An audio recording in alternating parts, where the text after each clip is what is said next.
It's Brian Preston, the money guy. So then once you've done that, you've decided, okay, new versus used, and you kind of have an idea of the brand, and you've reached that. Let's talk a little about the car buying process, Brian. How do we do that? How do we go about figuring out, how do I buy a car? What are the things I need to know? What are the ways that I can do it like a financial mutant? By the way, this is, we can talk in both used and new, because this next thing I'm going to say applies to both, is that once again, technology and innovation makes this one of the best times to be alive. Not only to be an investor, because I've told y'all countless times how great it is to be an investor, where the barrier to entry to low cost, good research, as well as good things that you can go buy like index funds. It's the same thing with car buying. Mm-hmm. And the fact now you can go find out whatever data you want doing internet research. There's also now services that have decided they're going to go with the quantity job, where they're going to not try to make a ton off of a small quantity of cars. They're going to make a reasonable amount on a lot of cars. Yep. So that allows you to harness the power of research in the internet. And that's like Carvana. Tesla doesn't do any type of haggling.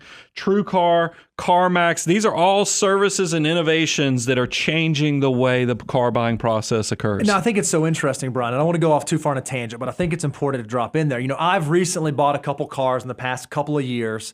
And it's the thing where even though I do all my research and even though I have all this planning that I've done and I go into the dealership, I'm still there for hours, even though I've done everything. When you first bought your Tesla, and now I've sold cars to CarMax, but I've never used CarMax or Carvana. But I want to, when you came and you bought your first Tesla, it was unbelievable. I did everything online, and I showed up and my car was waiting, and it was like an hour or maybe even less than an hour. Basically, the car buying process was him showing you which buttons, right? Like it was just different. It was the first Tesla I bought was 45 minutes how to use it, 15 minutes to buy it. That is different than every car buying experience I've ever had in my whole entire life. I'm sure that at the service center, because I'm such a skeptic, I kept waiting. You know, I had already done, slapped myself in the face in the car a few times, thrown cold water on my face, so that when they offered me, the wheel protection or the extended warranty, I was going to be ready to say no to them. And then I got in there and it was like nothing. It was signing the paperwork, and then it was, let me show you how. So, I mean, the industry is changing, definitely. I mean, I think if you own dealerships, you're probably a little scared because technology is innovating and changing that world. But you said something there, Bo, and I wanted to kind of pivot and talk about if you do make the decision you're going to buy new. I want to kind of quickly outline what does that process look like? Because I do have, and I've done whole shows on this. If you want to go look in our archives, where we go much deeper. But still, this is the basics that anybody who should know how to buy a new car, you need to know these kind of basic rules. And the first one is, you never show up at a dealership except for two purposes. You can show up at a dealership to test drive a vehicle.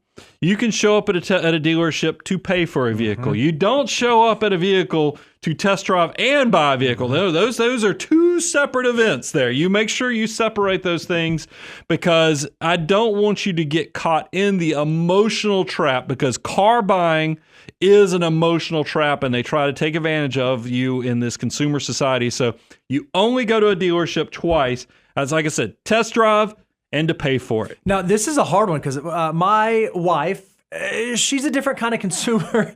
She's a different kind of consumer than I am. So this took some coaching. Like, I have to tell her, like, hey, we're going. The person's gonna be super nice, and they're gonna say wonderful things, and I bet there's gonna be some special if we act today. Yeah. However, I just want you to figure out, what do you like about this car? What do you not like? What are the things that you'd like to see different? And you and I are gonna take that information, and we're going to leave, and we're gonna have that conversation. We're not gonna do that in the car at the place and plan on signing, because it removes the emotion from the decision. And anytime you make a big financial decision, if you can take the emotionality out of it, you set yourself up with a higher likelihood of making a good financial decision. Well, you think about it. While you're at the dealership, they have the one car you want, and you're in the one dealership. What leverage do you have?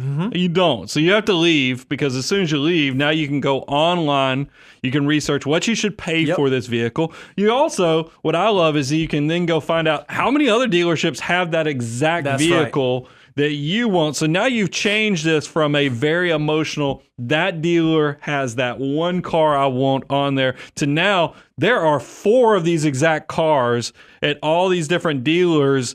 This creates now more of a shopping opportunity where now you reach out because now you've taken the emotional side to where now it's a transaction side of things because you don't have one option, you've got four options. Right. You can directly write and all dealerships pretty much have modernized where they have an online division now. You can start sending emails to each of the dealerships that have your vehicle. And by the way, if you're buying new, most places, if you type in your zip code, will tell you what their inventory at that specific lot. Now be careful because if you expand the search too long, dealers will even grab some of the dealership cars, the inventory from other places. You want to deal specifically what's the inventory on the lot at that dealership. Try to find 3 or 4 of them and then start pitting them against each other through online discussions. Now this is a little advanced tactic, but if you can expand your purchase geography, so you're talking about finding dealerships like in your neck of the woods around town, maybe they don't have that specific automobile that you're looking at, so you don't have a lot of leverage,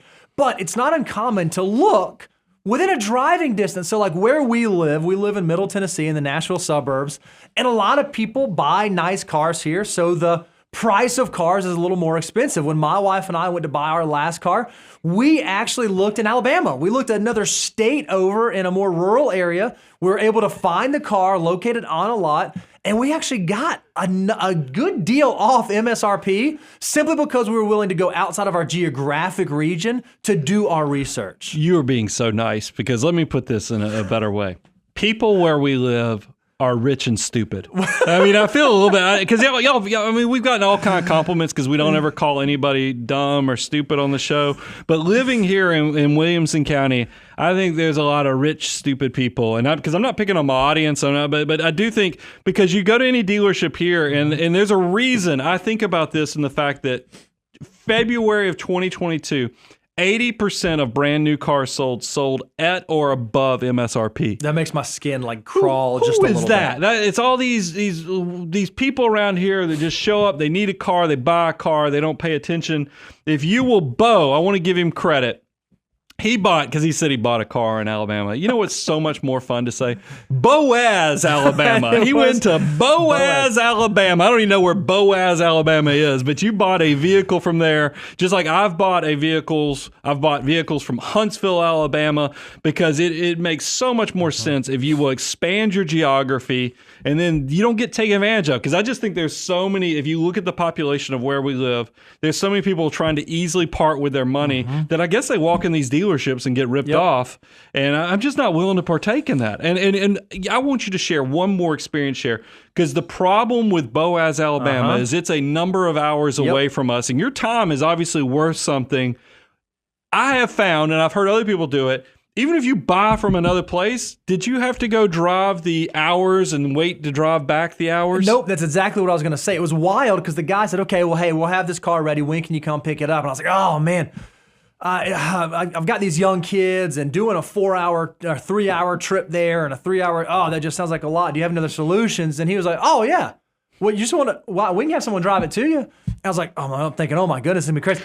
$150 and they delivered it to a guy. Literally drove the car to my driveway, had his buddy follow him. We did the paperwork right there in my home office, and he left. It was the best $150 that I have ever spent, and I saved thousands of dollars because I bought that car in Boaz, Alabama, instead of buying it right here in Nashville. So if you're willing to do a little bit extra and ask the question, because the second best answer you can get is no. If they say, no, we can't deliver it, okay, I guess I'll figure something out. But at least ask the question. You may be amazed. Okay, and then we'll close it with this last thing, because this is, I want you to understand, a financial transaction on a car purchase, even though you might be thinking about it as one transaction, there's actually usually 3 big components on here. There's actually the purchase price that you're paying for the vehicle, there's the trade-in of your existing vehicle, and then there's the financing. Don't look at it as one transaction. You have to look at it as 3 separate transactions. Believe me, the dealerships are treating it like it's 3 separate transactions. So always try to negotiate the purchase price first. Do it completely, all independent. Then you can negotiate the trade-in. And then last, you can talk about the financing. And it's probably smart before you go to go buy a vehicle, if you are financing, why don't you go on sites like Ally.com or your local credit union to at least know what the rates are, so that you can know, is there some special incentive and is it worthwhile to consider? But keep them all separated. Don't let them because there's always a little bit of that bait and switch it's not bait and switch, but it's just confusion that they will blend all these things together, because once again, they'll bring it back to focusing on monthly payments versus purchase price and all these other upgrades that they can offer. Keep it all separated and you will protect yourself financially.